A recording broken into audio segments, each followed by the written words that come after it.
ډونالد ټرمپ عرب ملکونو سره ځان ډیر زیات خوږ کړی دی. د عرب ملکونو دورې هم لګولې ده. عرب ملکونو وزیر اعظمانو سره د هغوی صدرانو سره ملاقات هم شوي دي.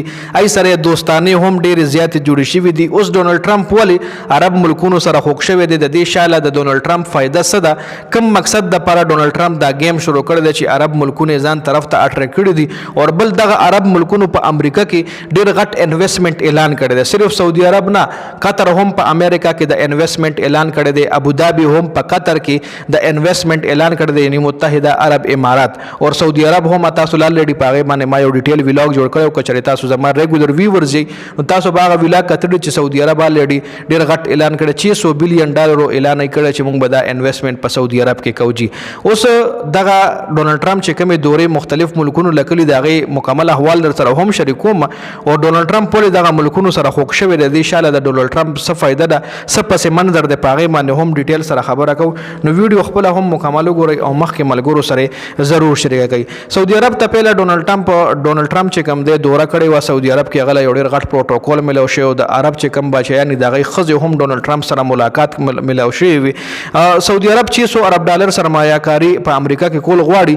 د 6 عرب ملکونو سربراه ټرمپ سره ملاقات کړی دی په دغه سعودي عرب کې. د 6 ملکونو چې کوم د عرب ملکونه د هغې سربراه هغې هلته ملاقات ته ناست او ټرمپ نه یې د غزه جنګ بندۍ مطالبه هم کړې ده.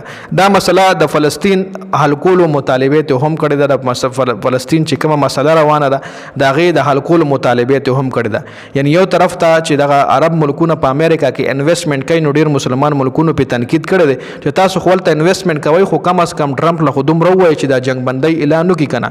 نو دې ځای کې د عرب ملکونو چې کوم مشران دي هغوی باقاعده د ټرمپ نه د جنګ بندۍ مطالبه کړې ده چې د غزه کم جنگ روان دی په فلسطین کې د هغې جنګ بندۍ اعلان وکړه، د هغې د سیز فایر اعلان وکړه. جی قطر له هم ډونالد ټرمپ دوره کړې ده. قطر دوره کې قطر هم خپله سرمایه کاري چې کوم ده امریکې سره ډن کړې ده. د سرمایه کارۍ ډیل یې امریکې سره کړې دی. امریکا به قطر ته یو طیاره ده، جنگي طیاره ده یا یو بل غټ جهاز دی بیانګ 210 نومې دی چې هغه به قطر ته ورکوي. او قطر د خپل دفاع دپاره یعنې خپل ډیفنس سیستم مضبوط کولو دپاره امریکې نه هم مزید اسلحه اخیستلو پلان دی. چې دا په دغه ملاقات کې هم ډسکس شوي دي چې قطر پرایم منسټر ورله ویلي چې موږ به تاسو نه فیوچر کې خپل ډیفنس سیستم مضبوطولو دپاره مزید اسلحه اخلو. جی بل ټرمپ متحده عرب امارات دوره هم کړې ده چې هلته ورته د ښځو یو استقبال شوی و. ښځې داسې یو طرف ته لاین کې ولاړ وي، بل طرف ته لاین کې ولاړ وي. منځ کې د ابوظبي چې کوم مشر دی هغه او ټرمپ او نور صدران چې کوم هغوی روان و، د ښځو چې کوم دی سرونه داسې وال. دا یو قسم لا د عرب ملکونو ثقافتي ډانس دی چې ډېر ډانس له هغه یو نوم اخلي چې الاغیاله نوم ورله اخلي که څه نوم ورته اخلي. دا د هغه یو ثقافتي ډانس دی. څنګه چې د پښتنو ډول سورنا سره ډانسي دغه رنګ د هغوی ثقافتي ډانس چې کوم دی دغه ویښته خوځول دی وروره. نو امریکا چې کوم دی امریکا چې ټرمپ چې کوم راغلی سعودي عرب ته نو ډېر خوشحال تللی دی. سعودي عرب نه پس دوبۍ کې وله ډېر ښه پروټوکول، قطر کې وله ډېر ښه پروټوکول میلاو شوی دی. دوبۍ هم په امریکا کې راتلونکي 10 کالو کې $114 ارب سرمایه کاري کولو اعلان کړی. دوبۍ وله ویلي چې صرف سعودي عرب او قطر به دغلته سرمایه کاري نه کوي. زه به هم کوم 114 نه صرف 14 ارب 114 نه 114 خو ډېر غټ اماونټ دی. $14 ارب سرمایه کاري اعلان کړی دی. اوس $14 ارب څومره غټ اماونټ دی؟